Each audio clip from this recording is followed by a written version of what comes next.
밤새 기차는 덜컹거리며 달렸고 어디쯤 왔는지 궁금해서 깊게 잠들지는 못했습니다. 한두 시간씩 자다 깨다를 반복하며 밤을 보냈습니다.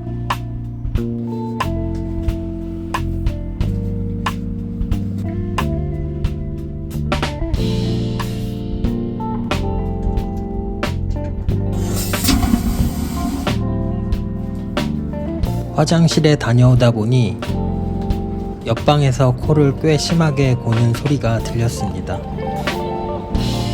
문을 닫고 기차 소음에 묻혀 있다 보니 이 정도인 줄은 전혀 몰랐습니다. 기차는 밤사이 아이오와를 지나 네브라스카로 들어왔습니다.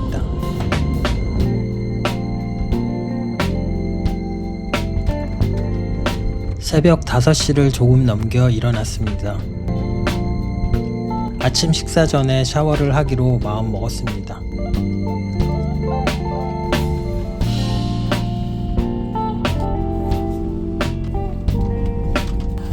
샤워실에는 역시나 타월이 없었습니다.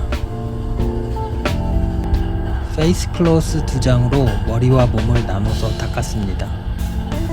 이 정도면 충분하다고 스스로를 설득했습니다.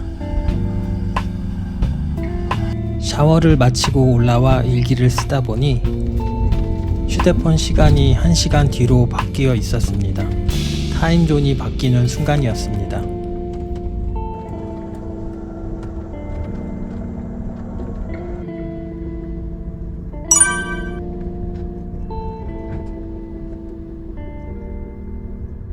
콜로라도의 어느 넓은 목장 옆에서 기차가 갑자기 멈춰섰습니다. 잠시 후 전기와 난방이 모두 꺼졌습니다. 약 15분 정도 정차한 뒤 전기가 다시 들어왔고 기차는 아무 일 없다는 듯 천천히 움직이기 시작했습니다. 암트랙 장거리 열차 여행에서는 이런 일들이 비교적 흔하게 일어나는 편입니다. 아침 7시쯤 식사 안내 방송이 나와 식당 칸으로 향했습니다. 식당 칸은 비교적 한산했습니다. 그리고 처음 만난 사람과 자연스럽게 합석을 했습니다. 그는 꽤 사교적인 사람이었고 질문이 끊이지 않았습니다. 아침 식사로 프렌치 토스트를 주문했습니다. 크림과 딸기가 올라간 보기에도 좋은 메뉴였습니다. 아침 식사를 하는 동안 나는 그의 질문에 답하느라 바빴고 정작 그의 직업은 묻지 못했습니다. 대화를 나누며 식사를 마쳤고 그는 팁을 두지 않고 먼저 돌아갔습니다. 이 서비스에 팁을 꼭 줘야 하나 조금 헷갈렸습니다.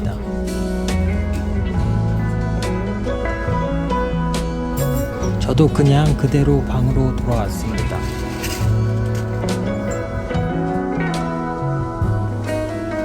방으로 돌아와 침대를 다시 의자로 바꿨습니다.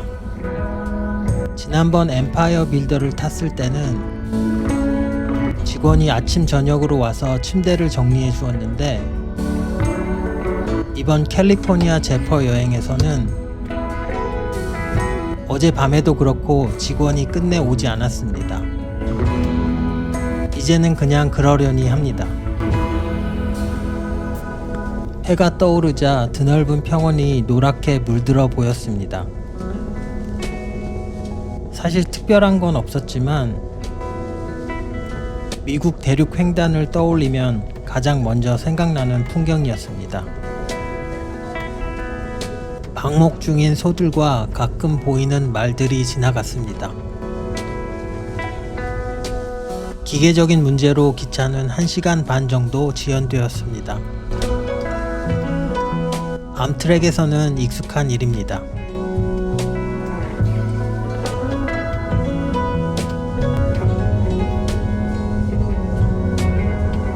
다음 큰 정차역은 덴버였습니다.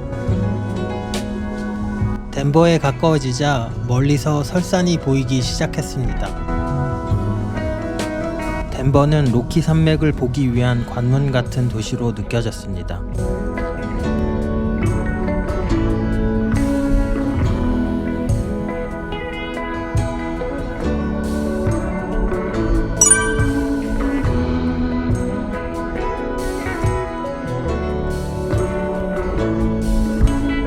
기차는 덴버역에 도착했습니다. 덴버역에서는 약 20분 정차한다고 했습니다. 기차를 놓치면 그냥 두고 간다고 합니다. 잠시 밖으로 나가 바람을 쐬어보기로 했습니다. 저 멀리 기관차까지 걸어가 사진을 찍어보고 싶었지만 더 이상 넘어가면 안 된다는 표지판을 보고 발길을 돌렸습니다. 기차를 따라 걸으며 잠시나마 운동을 했습니다. 덴버는 해발 1609m에 자리한 마일 하이 시티입니다. 도시 뒤로는 로키 산맥이 펼쳐져 있고 이 역은 서부로 향하는 여행자들의 관문이었습니다. 짧은 정차였지만 언젠가는 이 도시를 천천히 여행해보고 싶다는 생각이 들었습니다.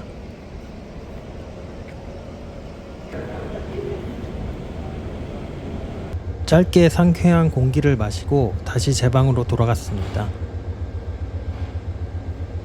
그 과정에서 실수로 액션 카메라를 떨어뜨려 렌즈와 화면에 금이 간 줄 알았습니다. 다행히 보호 유리가 대신 깨진 것이어서 큰 문제는 없었습니다. 잠시 정차했던 기차는 다시 여정을 이어갔습니다.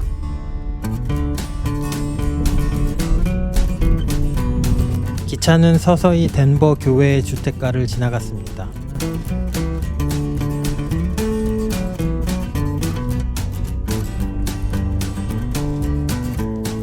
도시를 벗어나자 멀리 로키 산맥이 더욱 또렷하게 눈에 들어왔습니다.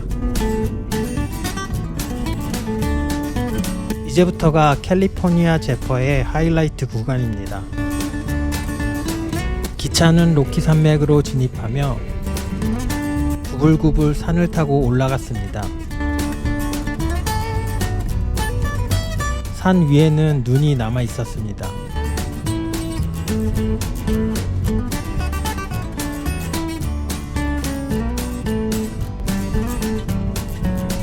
짧은 터널과 긴 터널을 번갈아 지나가며 기차는 산악 지역을 넘어갔습니다.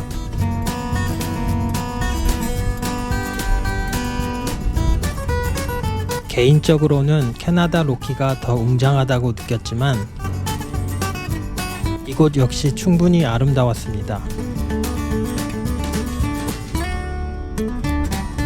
사람들이 특히 이 구간만 따로 타는 이유를 조금은 알 것 같았습니다.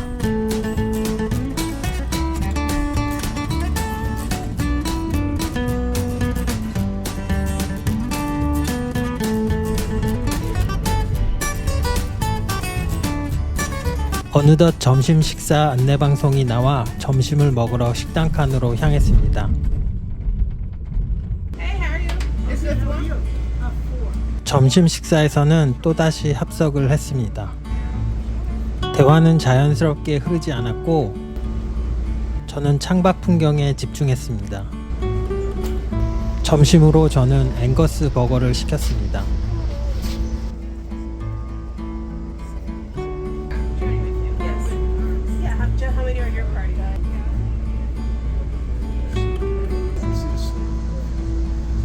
음료는 여느 때와 같이 다이어트 콜라를 주문했습니다.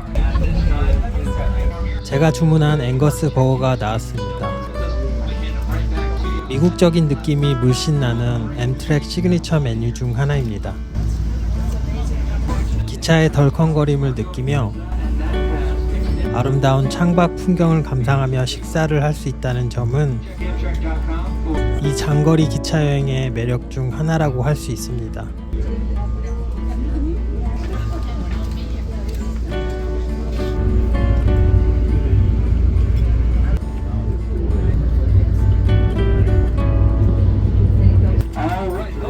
Everybody check it back in. The last stop, very quickly.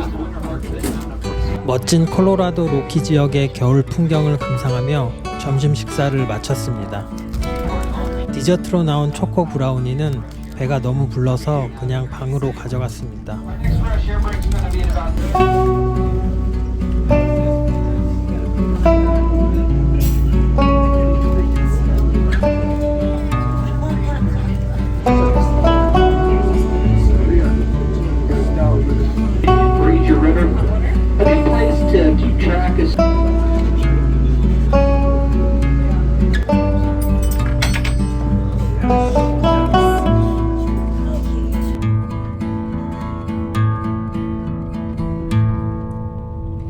식당 칸을 나서며 잠시 옵저베이션 카를 들러보기로 했습니다.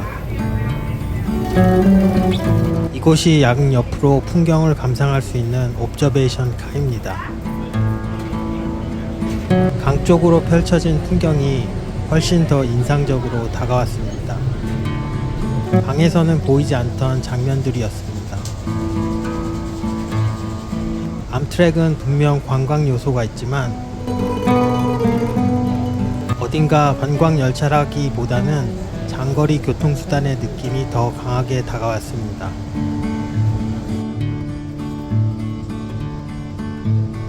비아레일 캐네디언이 떠올랐습니다.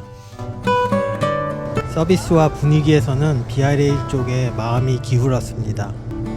지극히 개인적인 감상입니다.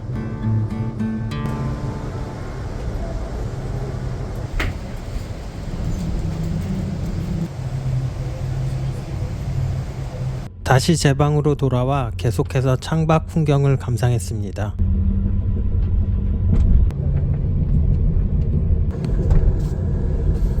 해가 지기 전까지 로키의 절벽과 계곡을 바라봤습니다.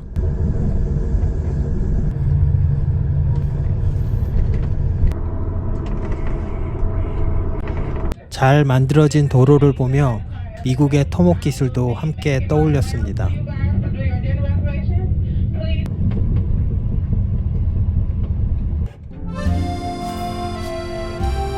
저녁은 5시 30분으로 예약했습니다. 일찍 먹고 하루를 정리하고 싶었습니다.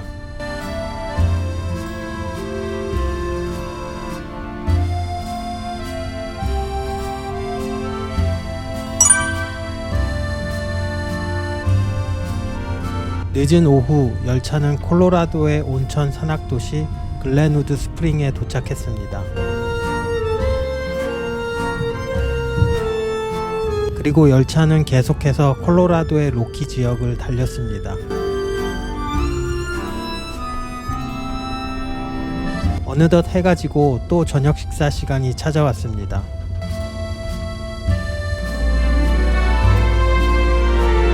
여느 때와 마찬가지로 음료는 다이어트 콜라를 주문했습니다. 그리고 에피타이저로 코코넛 슈림프를, 메인 디시로 암트랙 시그니처 메뉴인 스테이크를 주문했습니다.